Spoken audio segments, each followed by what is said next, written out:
All right, let's get right into it.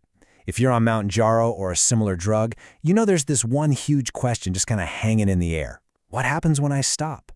Well, today, we're going to flip the script. We're not talking about a withdrawal plan. We're talking about a graduation plan. I mean, this is the number one fear, isn't it? You've done all the work, you've seen these amazing results, but that little voice in the back of your head is terrified of regaining the weight. It can be paralyzing.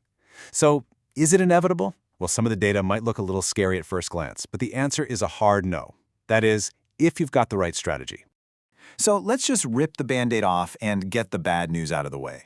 A big recent analysis looked at what happens when people stop these GLP-1 drugs, that's the category Mounjaro was in, just cold turkey. And the results, on average, people gained back about 0.8 kilograms, that's almost 2 pounds, every single month. Yikes. That means a total rebound could happen in just over a year. But listen, this is not your destiny. This is just a warning sign for what happens when you go in without a plan. And that is the absolute key here. Being on this medication is not a life sentence. You got to think of it as a tool that's given you this incredible window of opportunity. So now it's time to shift your mindset from being a patient to being a graduate. And this right here, this is your protocol for doing exactly that, sustainably and for good. Okay, so to build a solid plan, we first have to understand what we're up against. And the enemy here, it's not your willpower. It's actually a pretty fascinating scientific thing that's happening deep inside your own cells. So let's dive into the science of the rebound. This whole concept comes from a pretty groundbreaking study in the journal Nature. Scientists actually call it fat cell biological memory. So what does that mean? Well, even though you've lost weight and your fat cells have physically shrunk, their internal wiring, their DNA, is basically still stuck in its old, larger state. They're like these little coiled springs just waiting for the chance to pop back open. And here's the perfect way to picture it. Think about a brand new balloon. You know how it takes a ton of puff to get it going the first time? That's kind of like the initial weight gain. But once it's been stretched out, even if you let all the air out, it's so much easier to inflate the second time. Your fat cells are just like that deflated balloon. They're primed and ready to get big again and fast. Okay, so now we know what's going on under the hood, let's build the actual plan. And the first most absolutely critical piece of this graduation protocol is timing. When you decide to start this process is every bit as important as how you do it. So here it is, rule number 1, and this is a big one. Do not, I repeat, do not even think about lowering your dose while you're still actively losing weight. You've got to hit what clinical trials call a weight plateau. That means for at least 3 months, your weight needs to be stable, changing by less than 5%. This is so important because it gives your body a chance to adapt and really settle in at its new lower weight.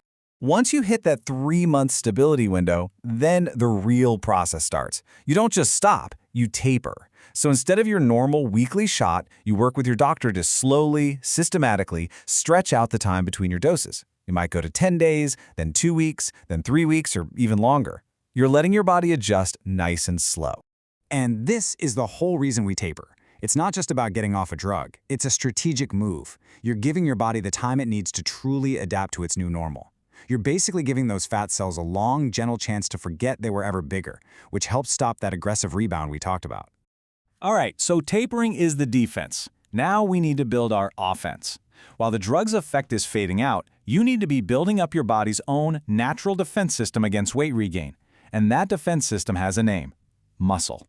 Now we have to talk about a sort of hidden cost of this kind of rapid weight loss. Studies on these drugs show that of all the weight you lose, up to a whopping 40% of it might not actually be fat.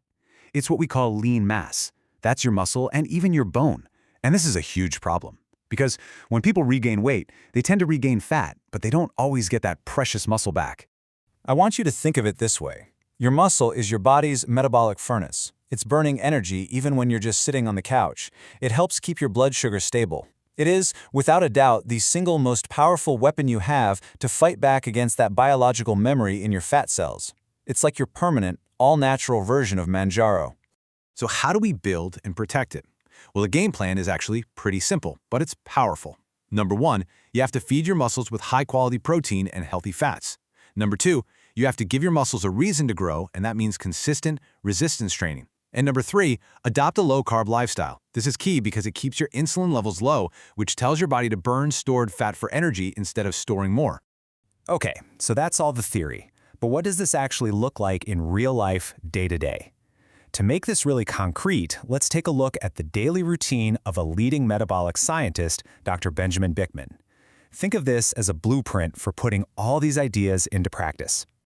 Okay, I know, this schedule looks intense, but don't get hung up on the details. Focus on the principles. He starts his day with movement before he eats. Mid-morning is dedicated to his resistance workout.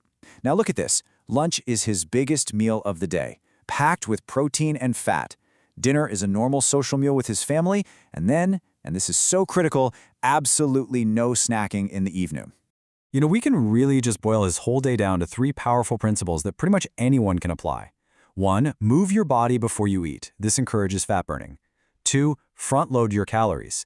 Make lunch your main, protein-heavy meal, which really helps kill those evening cravings. And 3, give your body a nice long break from food overnight by stopping eating early. This does wonders for your insulin sensitivity and your sleep. All right, we have covered a ton of ground, from the science of fat cells all the way to daily routines. So let's bring it all home and put it together in one simple final checklist for your graduation. Here it is, your 4-step plan. Number 1, be patient. Get to that 3-month weight plateau. Number 2, taper off slowly with your doctor. Don't just stop, stretch it out. Number 3, make muscle your absolute mission. Prioritize protein and lift heavy things. And number 4, adopt a sustainable lifestyle that keeps your insulin in check for the long haul. At the end of the day, the most important thing is to reframe how you see this medication. It was never a magic wand. It was never meant to be a permanent fix. It was an incredible tool that gave you a window of opportunity, a chance to finally quiet all that food noise so that you could build the habits and the body you need to stay healthy for the rest of your life. So, you see, this isn't about fear anymore. It's about empowerment. This whole protocol shifts the focus away from just passively taking a drug to actively building a strong, resilient body. The medication got you here, to the starting line. Now you have the plan. So the only question left is, are you ready to graduate?